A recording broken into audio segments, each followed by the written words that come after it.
Tá? O que significa esses números aqui? Esses números são os orbitais.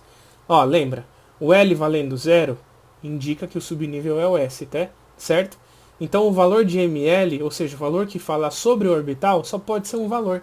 Então esse orbital S aqui, esse orbital do subnível F, que é do subnível S, que é um só, ele vale 0. Só que olha do subnível P. Quando o L valer 1, é porque está no subnível P. Então o ml pode ser menos 1, 0 e 1. Então aqui, ó, menos 1, 0 e 1. E o subnível D? O subnível D não é quando o L vale 2? Então vai ser menos 2, menos 1, 0, 1 e 2. Tá aqui, ó. Menos 2, menos 1, 0, 1 e 2. Da mesma coisa para o subnível F, que o L vale 3. Tá? Então você vai ter menos 3, menos 2, menos 1, 0, 1, 2 e 3. Aqui, ó, faltou o 3 aqui. Então, ó, menos 3, menos 2, menos 1, 0, 1, 2 e 3. Aí se o seu elétron estiver, por exemplo, aqui no menos 1, aliás, daqui no 1 positivo, quanto que vai valer o ml? O ml vai valer 1. Se o seu elétron estiver aqui no menos 2, quanto que vai valer seu ml? Vai valer menos 2. Ok? E o último número quântico é o número quântico do spin, que é representado pela letra ms, pelas letras ms. Tá?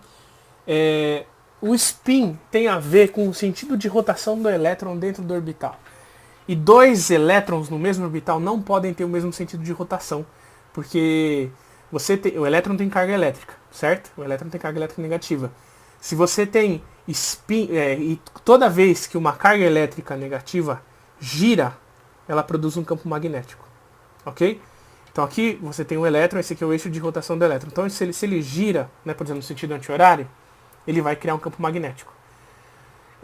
Para que não haja um campo magnético resultante, um elétron tem que girar no sentido anti-horário e o outro elétron necessariamente tem que girar no sentido horário.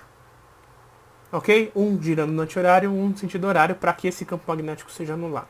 Tudo bem? Então, qual é a ideia aqui do spin? Ele é muito simples, tá? A gente vai representar o elétron como uma seta, tudo bem? E daqui a pouco eu vou explicar aqui com mais detalhes para vocês. Cada elétron dentro de orbital é uma seta, tudo bem? Se a seta está para cima, o valor do spin vai ser mais meio, tá? Se a seta está para cima, o valor do spin vai ser mais meio. Se a seta estiver para baixo, o valor do spin vai ser menos meio. Tá? Só que qual que é a questão? Existem duas convenções, existem duas determinações para esse tipo, para o spin, tá? Que é essa primeira convenção, né? E você tem também a segunda convenção. Mas qual que é a ideia? Se a seta para cima o valor é positivo, a seta para baixo vai ser negativo. Ou se a seta para cima daí o valor for negativo, for menos meio, a seta para baixo vai ser mais meio. Tá? Você não pode ter uma seta para cima e uma seta para baixo com o mesmo valor de spin. Eles têm que ter valores contrários. Tudo bem? Se ficou um pouco nebuloso aí para vocês, a gente vai resolver isso aí rapidinho com a resolução de exercícios. Tá? Algumas regras para você poder determinar os números quânticos sem qualquer dor de cabeça. Primeira regra. Nenhum elétron de um mesmo átomo pode ter o mesmo conjunto de números. Né? Nenhum elétron pode ter o mesmo endereço. Isso no mesmo átomo. Ok? Numa mesma cidade, vamos supor assim. Porque pensa, quantas ruas 7 de setembro existem no Brasil?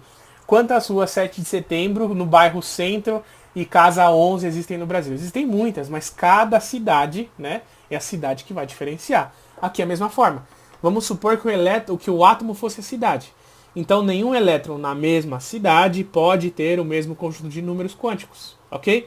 E esse princípio é chamado de, essa frase, essa sentença é chamada de princípio de exclusão de Pauli. Tá bom? Segunda regra é que cada orbital comporta no máximo 2 elétrons com spin opostos. Tá? E eu vou usar a regra 2 e a regra 3 aqui, ó, para explicar a mesma coisa. Então, cada orbital, esse aqui não são orbitais, certo? Menos 1, 0 e 1. Cada orbital vai ser representado pra gente como um quadradinho assim. Um quadradinho assim. Porque concorda comigo que é muito mais fácil você desenhar um quadrado que você desenhar essas formas aqui, né? Imagina a gente fazendo uma prova de química e ter que desenhar cada um desses orbitais. Tá? Então, em vez de você olhar para esse orbital esférico aqui como uma esfera, você imagina ele como um quadrado. Tá? em vez de você olhar para esses orbitais P como halteres, né, e são halteres tipo de halter de academia, que é o formato deles, imagine eles como quadradinhos. Ok? E esses 3 quadradinhos vão coincidir aqui, ó. Certo? Subnível P tem 3 orbitais, você coloca 3 quadradinhos. Você pode fazer, para facilitar, 3 quadradinhos juntos assim. Tudo bem? Então, olha só. Voltando à regra aqui, está falando assim, ó, cada orbital comporta no máximo 2 elétrons com os spins opostos. Aqui não são casos de spin opostos e aqui não são casos de spin opostos. Então você vai fazer o seguinte, ó. Um orbital com seta para cima e um orbital com a seta para baixo. Beleza? Certo? Detalhe importante, uma dica ou um detalhe muito importante. A primeira seta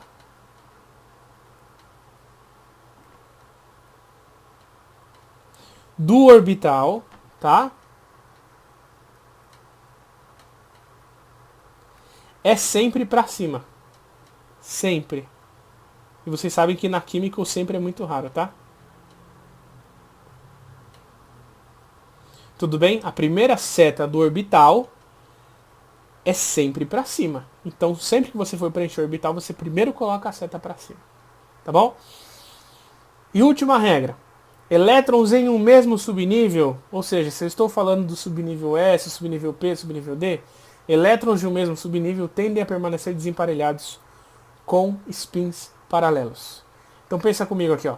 Se você tem os orbitais do subnível P, que são 3, né? Você tem aí o -1, o 0 e o 1 positivo. Tudo bem? Se eu quiser distribuir 4 elétrons nesses 3 orbitais, o que eu tenho que fazer? Aí você vai pensar, uma forma bem simples, como se fosse, vamos chamar de regra do busão. Eu aprendi como regra do busão. O que é a regra do busão? Quando você entra no ônibus vazio, pensa que você tem um ônibus vazio assim, que ele é cheio de bancos que cabem 2 pessoas sempre, tá bom? Então esse nosso ônibus aqui teria 3 assentos que cabem 2 pessoas.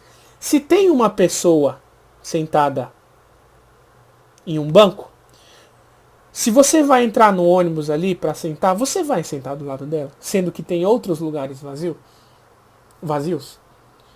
Creio que, sei lá, 99% das pessoas vão querer também sentar onde? Sentar num lugar vazio. E se entrar mais uma pessoa, vai querer sentar do seu lado, do lado da pessoa lá? Não. Normalmente vai querer sentar sozinho também.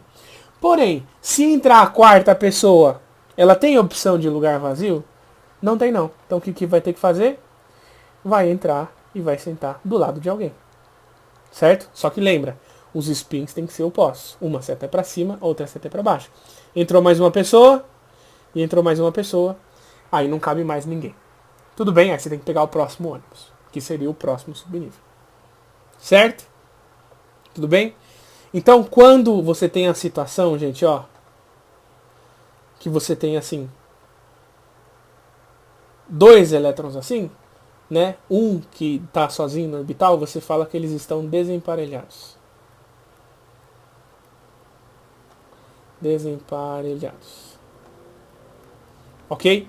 Se você tiver essa situação assim, ó, 1, 2, 3, 4. Esses aqui estão emparelhados e esses 2 aqui estão desemparelhados. Entenderam o conceito de emparelhamento e desemparelhamento? Certo?